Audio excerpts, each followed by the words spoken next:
رحمان ہے اور میں ہیلتھ اینڈ فزیکل ایجوکیشن کا ٹیچر ہوں۔ ہماری فزیکل کلاسز کا جو اختتام تھا وہ پہلے چیپٹر پر ہوا تھا۔ آج سے ہماری آن لائن کلاسز کا آغاز ہو رہا ہے اور آج کا ہمارا جو ٹاپک ہے وہ ہے تعلیمی جمناسٹک۔ اس چیپٹر میں ہم تعلیمی جمناسٹک کے بارے میں پڑھیں گے کہ تعلیمی جمناسٹک کسے کہتے ہیں، تعلیمی جمناسٹک سے کیا مراد ہے اور تعلیمی جمناسٹک کی کیا اہمیت ہے۔ سب سے پہلے اگر ہم تعلیمی جمناسٹک کے الفاظ کی طرف دیکھیں تو تعلیمی جمناسٹک دو الفاظ کا مرکب ہے، تعلیم اور جمناسٹک۔ تعلیم جو ہے یہ عربی زبان کا لفظ ہے جس کا مطلب جاننا یا پہچاننا کے ہیں۔ وہ علم جو ہم حاصل کرتے ہیں اسے ہم تعلیم کہتے ہیں۔ اور جو جمناسٹک ہے یہ یونانی زبان کا لفظ ہے جس کا مطلب ہے عریاں فن۔ اب جمناسٹک کی جو اصطلاح ہے یہ یونانی لفظ جمنیزیم سے لی گئی ہے۔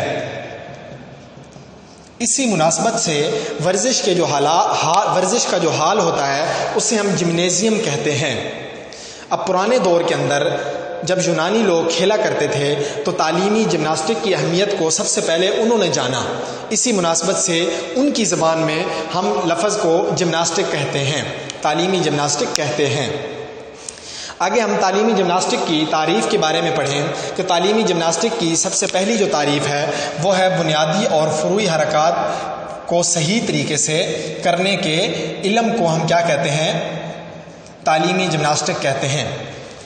بنیادی اور فروعی حرکات کے درست طریقے سے کرنے کے علم کو ہم تعلیمی جمناسٹک کہتے ہیں۔ تو سب سے پہلے ہمیں یہ پتہ ہونا چاہیے کہ بنیادی اور فروعی حرکات کون سی ہوتی ہیں۔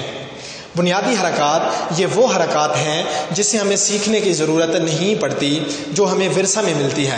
جب بھی کوئی بچہ پیدا ہوتا ہے تو وہ سب سے پہلے اپنے ہاتھ پاؤں کو ہلانا شروع کر دیتا ہے، جس میں سے اس کی کچھ حرکات ارادی حرکات ہوتی ہیں جو اپنے ارادے کے ساتھ کرتا ہے، اور کچھ حرکات اس کی غیر ارادی ہوتی ہیں، وہ اسے غیر ارادی کہتے ہیں۔ تو ان دونوں حرکات کو ہم بنیادی حرکات کہتے ہیں۔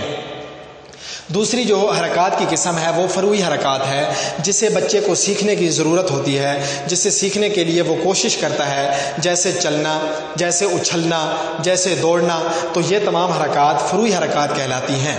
اب ان بنیادی اور فروعی حرکات کو درست طریقے سے کرنے کا جو علم ہوتا ہے وہ تعلیمی جمناسٹک کہلاتا ہے۔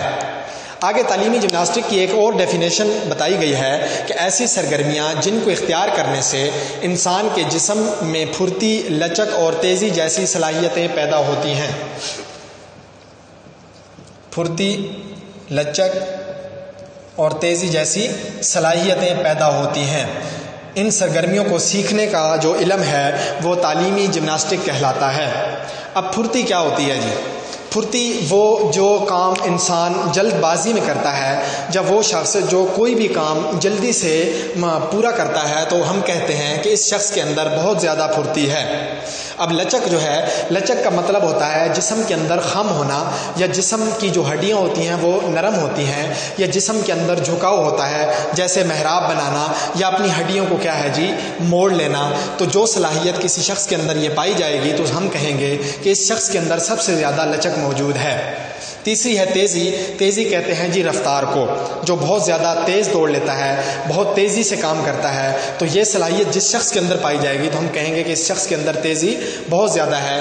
تو یہ تینوں صلاحیتیں جس شخص کے اندر پائی جائیں، یا ایسی سرگرمیاں جن کے اندر یہ تینوں صلاحیتیں موجود ہو، اس کو جو سیکھنے کا عمل ہوتا ہے وہ تعلیمی جمناسٹک کہلاتا ہے۔ آگے ہم تعلیمی جمناسٹک کی اہمیت کے بارے میں پڑھتے ہیں۔ اہمیت کے جو ہیں وہ 20 پوائنٹ کتاب کے اندر لکھے ہوئے ہیں، لیکن آج جو ہے ہم 10 پوائنٹ کے بارے میں، 10 نکات کے بارے میں پڑھیں گے۔ تعلیمی جمناسٹک کی جو سب سے پہلے اہمیت ہے وہ ہے قوت میں اضافہ۔ قوت جو ہے وہ طاقت کو کہتے ہیں۔ تو تعلیمی جمناسٹک کا جو سب سے اہم مقصد ہوتا ہے کہ شخص کی جو کوئی بھی شخص کیا ہے اس سے طاقتور ہوتا ہے، کسی بھی شخص کی قوت کے اندر اضافہ ہوتا ہے۔ اب کوئی بھی تعلیمی جمناسٹک کی سرگرمیوں میں حصہ لیتا ہے، وہ مختلف قسم کی ورزشیں کرتا ہے، وہ مختلف قسم کے کھیل میں حصہ لیتا ہے، شامل ہوتا ہے، اس سے اس کے مضبوط جسم کے جو اعضاء ہیں وہ مضبوط ہوتے ہیں، جسم کے مسل جو ہیں وہ مضبوط ہوتے ہیں، جس سے اس کی قوت برداشت میں کیا ہو جاتا ہے جی اضافہ ہو جاتا ہے۔ دوسرا ہے جی لچک میں اضافہ۔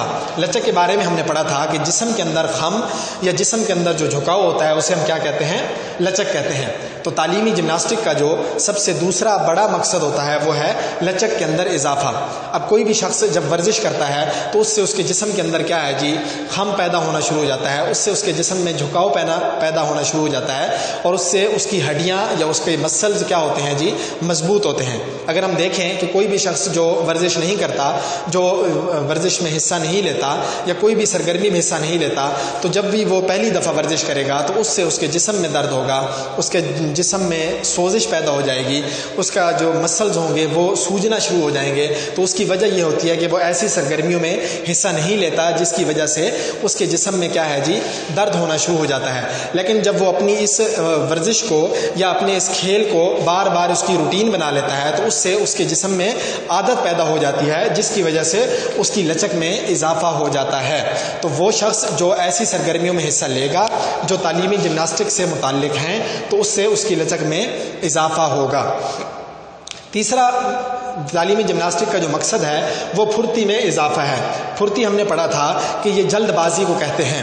اب کوئی بھی جو شخص عام روٹین میں روزمرہ کے کاموں میں وہ کسی بھی سرگرمی میں حصہ نہیں لیتا تو اس کا جسم دوسرے لوگوں کی نسبت کیا ہوگا؟ سست ہوگا۔ اس کے عوض اس کے برعکس جو شخص مختلف قسم کی سرگرمیوں میں حصہ لیتے ہیں ان کا جو جسم ہوگا وہ کیا ہے جی؟ وہ اس شخص سے کیا ہے جی؟ تیزی سے کام کرے گا، جلد بازی سے کام کرے گا، اور وہ اس کام کو جلدی سے کیا ہے جی؟ نمٹانے کی کوشش کرے گا۔ تو تعلیمی جمناسٹک کی تیسری بڑی اہمیت کیا ہے جی؟ پھرتی میں اضافہ۔ تو جو شخص تعلیمی جمناسٹک کی مختلف سرگرمیوں میں حصہ لیتے ہیں تو اس سے ان کی پھرتی میں کیا ہوتا ہے جی؟ اضافہ ہوتا ہے۔ چوتھا ہے جی توازن کو برقرار رکھنا۔ تو تعلیمی جمناسٹک کی جو مختلف سرگرمیاں ہوتی ہیں ان کی وجہ سے کوئی بھی شخص اپنے توازن کے اندر توازن کو برقرار رکھ سکتا ہے۔ اب کوئی عام شخص ہے جب وہ کام کر کے تھک جاتا ہے تو اس کے بعد اگر وہ کوئی کام کرنے کی کوشش کرتا ہے تو اس کے جسم کے اندر جو توازن ہوتا ہے وہ برقرار نہیں رہتا۔ لیکن تعلیمی جمناسٹک کی جو مختلف سرگرمیاں ہوتی ہیں ان کے اندر شرکت کرنے سے کسی بھی شخص کے توازن کو برقرار رکھا جا سکتا ہے۔ اب جیسے تعلیمی جمناسٹک کی ایک سرگرمی ہے کہ بار کے اوپر چلنا۔ بار ایک چھوٹا سا پائپ ہوتا ہے کہ اس کے اوپر کیا کرتا ہے جی؟ کوئی بھی کھلاڑی چلتا ہے تو اس سے کیا ہے جی؟ وہ اپنے جسم کے اندر توازن برقرار رکھنے کی کوشش کرتا ہے۔ جب وہ بار بار ایسی سرگرمی میں شرکت کرے گا، بار بار ایسی ورزش کرے گا تو اس سے اس کے جسم میں کیا ہے جی؟ توازن قائم ہونا شروع ہو جائے گا۔ پانچواں نقطہ ہے اعصاب اور عضلات میں ہم آہنگی۔ اعصاب جو ہے اس کا لفظ جو ہے یہ عصب سے نکلا ہے۔ عصب کا مطلب ہے ریشہ۔ تو یہ ہمارے دماغ سے تعلق رکھتا ہے۔ ہمارے دماغ سے ہمارے جسم میں کوئی بھی پیغام جو جاتا ہے وہ ریشے کے ذریعے جاتا ہے۔ تو ہمارے جسم میں پیغام رسائی کا جو یہ عمل ہوتا ہے اسے ہم اعصابی نظام کہتے ہیں۔ دوسرا ہے جی عضلات۔ ہمارے جسم میں جتنے بھی مسلز ہیں وہ سارے کیا ہیں جی؟ عضلاتی نظام کے اندر آتے ہیں۔ تو تعلیمی جمناسٹک کی سرگرمیوں میں حصہ لینے سے ہمارے اعصاب اور عضلات میں کیا ہے جی؟ ہم آہنگی پیدا ہوتی ہے۔ ہمارے اعصاب اور عضلات ایک دوسرے کے ساتھ تعاون کے ساتھ کام کرتے ہیں کہ اس کے ذریعے ہم کسی بھی جب کھیل کے اندر شرکت کرتے ہیں تو جب ہمیں فٹ بال کا کھیل ہے، اب فٹ بال کے میدان میں اب ایک کھلاڑی نے دوسرے کھلاڑی کو بال دینی ہے تو وہ جب سوچے گا کہ میں دوسرے کھلاڑی کو بال دوں تو وہ سوچنے کے ساتھ ہی اس کے پاؤں کی طرف پیغام جائے گا اور اس کا پاؤں کیا ہے جی؟ دوسرے کھلاڑی کو بال دے گا۔ تو اس میں کیا ہے جی؟ بڑھوتری ہوتی ہے، اضافہ ہوتا ہے۔ جتنا اچھا اعصابی اور عضلاتی نظام میں ہم آہنگی ہوگی تو کھیل کے میدان میں اتنی ہی اچھی کارکردگی کا مظاہرہ کھلاڑی کر سکتا ہے۔ تو یہ تمام چیزیں کیا ہیں جی؟ اعصاب اور عضلات میں ہم آہنگی تعلیمی جمناسٹک کی ورزشوں کی وجہ سے ممکن ہے۔ چھٹا ہے جی جسمانی خوبصورتی۔ اب دیکھیں تعلیمی جمناسٹک کے اندر جب کوئی بھی کھلاڑی یا کوئی بھی شخص مختلف قسم کی سرگرمیوں میں حصہ لیتا ہے، وہ ورزشیں کرتا ہے تو وہ کیا ہے جی؟ اپنے جسم کے مسلز کو کیا کرتا ہے؟ مضبوط کرتا ہے۔ اس سے اس کے جسم کے جو مسلز ہیں وہ خوبصورت نظر آنا شروع ہو جاتے ہیں۔ اس کی چال ڈھال میں کیا ہے جی؟ خوبصورتی آ جاتی ہے۔ تو محسوس ہوتا ہے کہ یہ ایک بہت اچھا کھلاڑی ہے جس نے اپنے جسم کو کیا ہے جی؟ برقرار رکھا ہوا ہے، اس نے اپنے آپ کو صحت مند اور تندرست رکھا ہوا ہے۔ تو اس سے کیا ہے جی؟ جسمانی خوبصورتی پیدا ہوتی ہے۔ 7واں نقطہ ہے جی جسم کی قوت برداشت میں اضافہ۔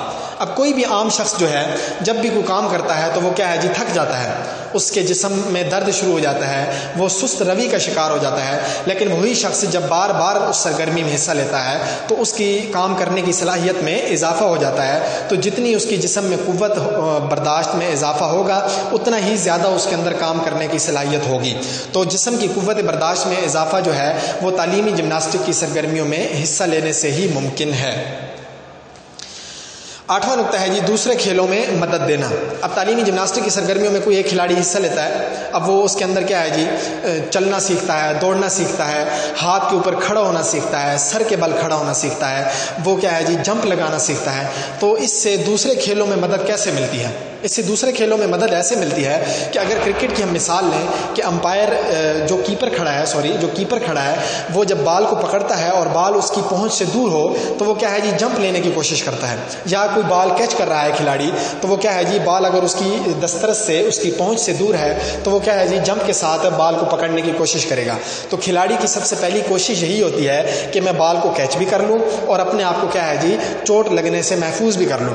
اور جو شخص تعلیمی جمناسٹک کی سرگرمیوں میں حصہ لے گا تو وہ کھلاڑی کیا ہے جی اچھی کارکردگی کا مظاہرہ تب کرے گا کہ وہ بال کو کیچ بھی کر لے گا اور جمپ کھا کر یا ڈائیو کر کے کیا ہے جی اپنے آپ کو چوٹ لگنے سے محفوظ بھی کر لے گا۔ تو یہ جو تعلیمی جمناسٹک کی سرگرمیوں میں حصہ لینا ہے یہ دوسری کھیلوں میں بھی کیا ہے جی کھلاڑی کو مددگار ثابت ہوتا ہے۔ آگے جی معاشی اور معاشرتی فوائد۔ اب لازم بات ہے آپ کے پاس ایک ہنر آ گیا ہے، آپ نے مختلف سرگرمیوں میں حصہ لیا، آپ نے مختلف جو ہیں مہارتیں سیکھی ہیں، وہ آپ کی معاشی اور معاشرتی فوائد میں بھی حصہ لینے میں اہم کردار ادا کرتی ہیں۔ معاشی فوائد آپ کو کیسے ہوتے ہیں کہ آپ اس کو ذریعہ معاش بنا سکتے ہیں، مختلف قسم کے محکموں میں آپ کو نوکریاں مل سکتی ہیں، آپ اپنی اچھی کارکردگی کے ساتھ آپ کیا ہے جی اچھے کھلاڑی بن سکتے ہیں، آپ کیا ہے جی آپ کا نام پیدا ہوگا۔ اس کے بعد کیا ہے جی مختلف قسم کے اشتہارات میں، اخباروں میں، ٹیلی ویژن میں کیا ہے جی آپ کے انٹرویوز لیے جائیں گے تو اس کی مدد سے بھی کیا ہے جی آپ کما سکتے ہیں جی۔ تو تعلیمی جمناسٹک کی وجہ سے آپ کے معاشرتی فوائد آپ کیسے حاصل کر سکتے ہیں کہ آپ بھی ایک معاشرے کا حصہ ہوں گے، آپ معاشرے میں آپ کا ایک بہت بڑا نام ہوگا، آپ اس سے دوسری صلاحیتیں پیدا ہوتی ہیں، دوسروں کی مدد کرنا، دوسروں کے ساتھ تعاون کرنا، دوسروں کے دکھ سکھ میں حصہ لینا۔ تو یہ تعلیمی جمناسٹک کی سرگرمیاں کیا کہ معاشی اور معاشرتی فوائد میں بھی اہم کردار ادا کرتی ہیں۔ آخری نقطہ ہے جی حفظان صحت کے اصولوں پر عمل کرنا۔ تو تعلیمی جمناسٹک کی جو سرگرمیوں میں جو شخص حصہ لیتا ہے اس سے کیا ہے جی وہ اپنے صحت کو بہترین رکھنے کے لیے اور اپنے آپ کو مختلف چوٹوں سے بچانے کے لیے حفاظتی اقدامات کرتا ہے۔ تو ایسے کھلاڑی کو پتہ ہوتا ہے کہ میں نے چوٹوں سے کیسے بچنا ہے، اگر اسے کوئی بھی چوٹ لاحق ہو جاتی ہے یا کسی بھی وہ بیماری میں مبتلا ہو جاتا ہے تو وہ حفاظتی اقدامات اور حفاظتی تدابیر کے ذریعے کیا ہے جی اپنی صحت کو برقرار رکھ سکتا ہے۔ تو یہ حفاظتی اقدامات کرنے کے لیے تعلیمی جمناسٹک کی کیا ہے جی تعلیمی جمناسٹک کی سرگرمیوں میں حصہ لینا ضروری ہے۔ جو شخص تعلیمی جمناسٹک کی سرگرمیوں میں حصہ لیتا ہے وہ حفاظتی صحت کے کیا ہے جی اصولوں پر بھی عمل پیرا ہوتا ہے۔ اگر وہ اپنی حفاظتی اصولوں پر عمل پیرا نہیں ہوگا تو وہ کیا ہے جی ایک اچھا کھلاڑی نہیں بن سکتا۔ تو آج کا جو ہمارا ٹاپک ہے وہ یہاں تک کافی ہے، اگلے لیکچر میں ہم اس کا جو ہے اگلا حصہ پڑھیں گے۔